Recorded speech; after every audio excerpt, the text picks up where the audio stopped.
said that you're really into dancing, so I also want to know more about dancing. But before we do that, if you don't mind, could you tell me more about yourself? Sure. My name is Kimberly. I'm currently 19 years old and I'm studying in the One Academy. So since you asked about dancing, right? For us, like, I'm not sure it's about everyone in our school, but in DOA, like, not a lot of people will spend their time out just to do things they like, because like there's tons of assignments they want to do. But for me, I like dancing a lot. I'm passionate about it, so I'll purposely go and like make more time for myself just to practice my dancing. Okay, so what course are you currently taking at the One Academy, if you don't mind me asking? Okay, I'm taking digital animation and game design, so it's basically a very, very tough course, and there's a lot of work to do. So because of that, a lot of work to do, how often do you dance? As much as I can. Like, okay, since we do have a club in our school, and it's like 3 times a week at night, so I will try to go every single session. Like, since it's Monday, Wednesday and Friday, I'll go every single session, just to, because it's like a way for me to release my stress from my work and everything, like my assignments and the rejected assignments. Obviously I want to have some time for myself, so I will go to those sessions if I can. I will make it. That's good. Okay, so how long have you been dancing and when have you started? Okay, this is quite surprising because I didn't start dancing not long only. When I came to DOA, there was this dance club. I was very interested in it, so I went there. And surprisingly, I just started dancing like a year ago only. So, and it was because of dance club. They influenced me and I learned from them. Then I kind of started getting a hang of it. That's very, very good. So is there anyone that really inspired you to dance in the beginning? In the beginning, I'm more typical, like, okay, maybe a K-pop girl, like, I see, wow, they like to dance, like, wow, this handsome guy, so nice, then I like K-pop, and then I started learning their covers, choreo, and everything.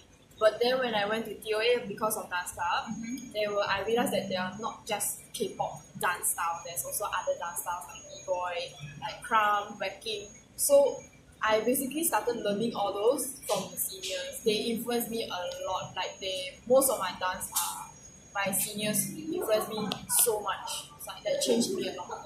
Very good. So is there any dance style in particular that you really like? For me, I do whacking. It's more of a feminine style. It's a girl style. But I do see a lot of guys do it and it's really cool. So I started learning whacking. Now I just started crumping also. Like, crumping is more of a very expressive type of dance move. You will see most of the guys doing crump. So when a girl does it, it's a bit weird. That's why I want to be special. That's why I wanted to learn crump. So very interesting. So how did you deal with like judgmental people when it comes to dancing? Because most of the people that start dancing, they're not perfect at it, right? So how do you deal with it?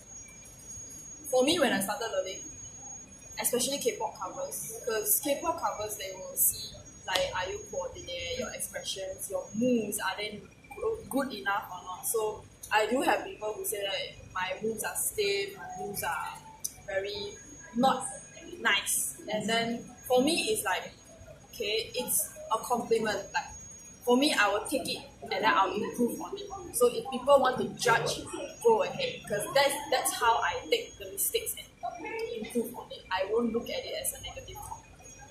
So do you go through a lot of struggles when you learn a new dance move? There is a lot of struggle because learning a typical dance is very challenging because like there's different types of dances and you have to understand the dance before you actually dance. So if you don't understand it and then you just straight go into it, right? Sometimes you'll make a mistake and you will kind of offend the other dancers that actually know the dance. That's why it was a struggle. Like, you have to memorize all the things and the specific styles, the specific wordings and everything. It was a struggle. But once you get the hang of it, you'll just go smooth. So is there any like famous people that you really, really like and that you really look up to? Famous dancers? Famous dancers, there are quite a few. But the one I look up to is local. His name is Teddy. He's a whacker. And the way he does whacking is like, it blows your mind. Like, I usually like to see how he expresses himself, because like the way he dances, right, is the way he tells people like this is me. Like, because a lot of people are judgmental, they judge him.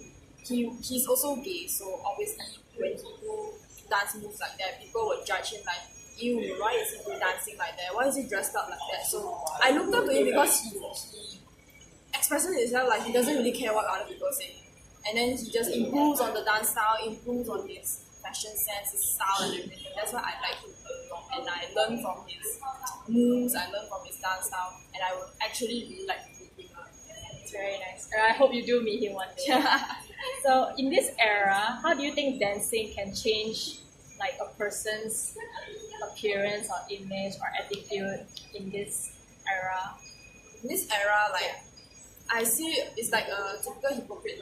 Like, if you know a talent, people are like, oh my god, you're so good, you're famous, you're something, right? But for me, it's like, if you want to learn something, it doesn't really help you improve on your, like, you're going to get famous if you know how to dance, you're going to get all the fame, you're going to get all the popularity and all those things. I don't think that's the point, because like, you want to learn something, you want to learn dance especially, it's a skill for you, it's a way you express yourself. You don't take advantage of it just to make yourself popular. If you want to make yourself popular so you can get competitions and everything, okay, that's a different point lah. But if you want to make it as like just to boost your popularity and your ego, then that's the wrong way to go.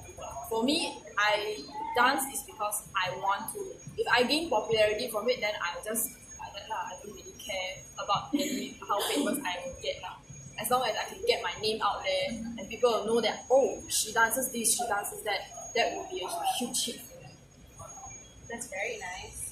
So Kim, for those people that wants to start learning how to dance, how do you think they should begin? Like, where to begin? Do you have any advice for them? On where to begin? Yes. Like, for me lah, just don't learn for me, because I chincai and do this kind of things. Like, I just go headstrong in. So, but for beginners, okay, I would say that try to start small, like K-pop covers, because K-pop covers is usually the foundations for all this type of other types of dance like b-boy and crumb and wacking. There's a little bit of everything when it comes to K-pop. So if you start learning from K-pop, right, you already have a good foundation. Once you start from K-pop, then you move on to the main ones like wacking, then you will learn more a bit and then you will like, focus on your foundations. Don't just straight head on go to those kind of like the choreos and the combos. Yeah, don't straight go hardcore. You have to learn the foundations first. If you don't get your foundations right, you'll mess up a lot. Right, that's really good advice. Thank you so much for your time. I Yeah, really sure. appreciate it.